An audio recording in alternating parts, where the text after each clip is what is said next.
You know what's crazy? It has been over a year since the last time I did predictions on this channel for really any wrestling show.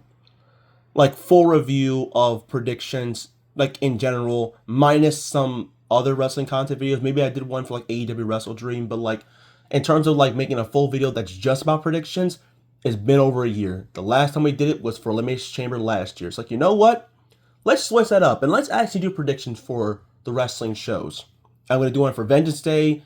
Next week, I'm going to do one for AEW Revolution in 2 weeks as well, just to give my overall thoughts. But we're not worried about them. We're worried about Elimination Chamber, which is this Saturday, live from Chicago, Illinois, the Windy City. So we have 4 matches on this card. The first one I'm going to talk about is the Women's Elimination Chamber match, where the winner, one now, faced Jade Cargill for the Women's Championship. As much as this sucks that Bianca Belair potentially going to probably be in this match and just win the chamber to face Jade Cargill at WrestleMania, or just win the Royal Rumble in general, unfortunately, with her injury and the fact that she now just had surgery, she will not have her match against Jade Cargill. But one of these 6 women will.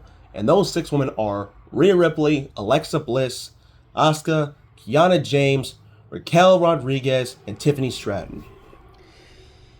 Now, process of elimination. I'm going to do this for the men's chamber as well. I'm removing Kiana James, Asuka, and also Raquel, and Tiffany Stratton, all 4 of them. And I'm going to explain why for each.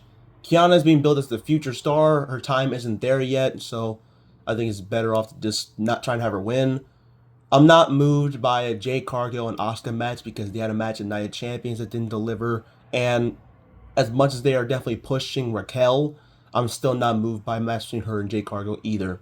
Yeah, I know, 2 big powerhouses, yada, yada, yada, but there are definitely better options that are in the chamber than Raquel and Jade Cargill. And Tiffany Stratton, I just do not want to see that match ever again. I'm sick of it. Done with that match. So the only 2 options left are Alexa Bliss and Rhea Ripley. Alexa Bliss so far has had a storyline with Charlotte Flair that has gone on for a while, and it has been pretty well. I think they've done a good job so far with it. And Rhea Ripley right now is Women's Tag Team Champion. Now, who I think is going to win? I honestly am going with Rhea.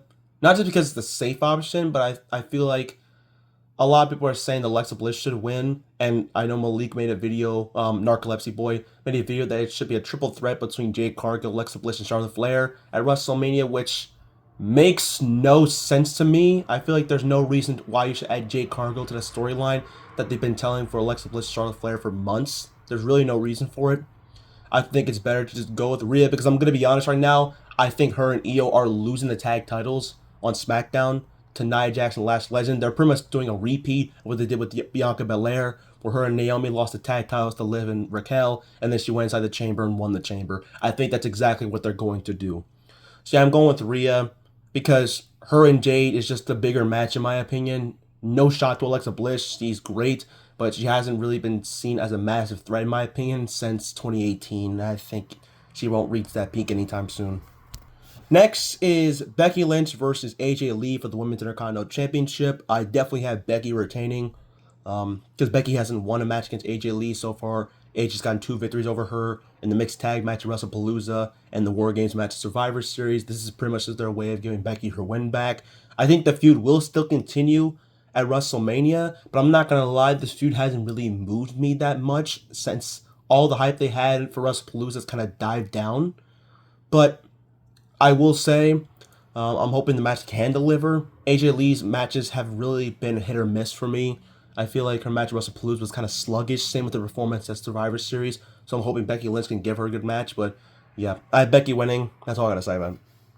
Next is CM Punk and Finn Balor, and as badly as I want Finn Balor to win, CM Punk is retaining, man. They're not gonna have Finn Balor pretty much be involved in the world title scene. I think it's clear they're gonna be doing him and Dom for the Intercontinental title, even though I think it should be Penta who takes the Intercontinental title off of Dom, but whatever. It's just kind of sucks because I feel like Finn deserves to be world champion more than probably anyone else on that roster with how many years it has been since he last won the title. Literally been almost an entire decade. When we get to August of this year, it will be a whole decade since he last held the world title. And it's just crazy. But he's definitely not winning.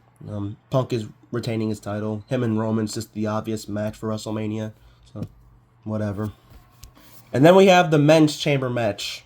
We have Randy Orton, Cody Rhodes, LA Knight, Javon Evans, Trick Williams, and Jey Uso. And we can immediately eliminate the last three that I just named. Javon Evans, Trick Williams, they're the future upcoming stars. Like I said with Kiana James, they'll get like their big moment, but they won't win. Javon Evans will mostly is just going to be the spot monkey that's just going to be performing the high spots. And Trick Williams is going to be the guy oozing charisma.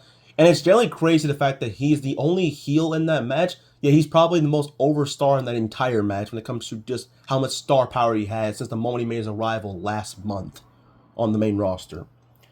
But they're definitely not winning. And I have to say the same with Jey Uso. The whole Jey Uso push was last year. Right now he's in a tag team with his brother and his tag team champion. You don't need to put him back in the world title scene for a match at WrestleMania.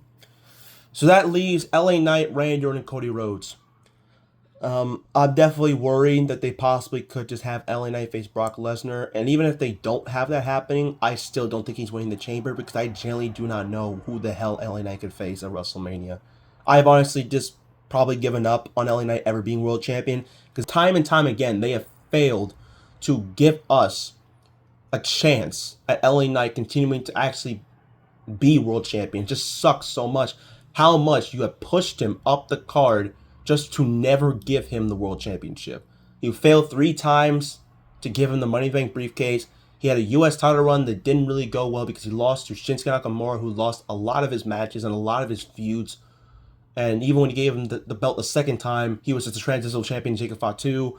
Like, it's been rough for anyone who's an LA Knight fan, which I am. And I just want him to get treated better. I want him to be world champion. But sadly, I don't think it's ever going to happen.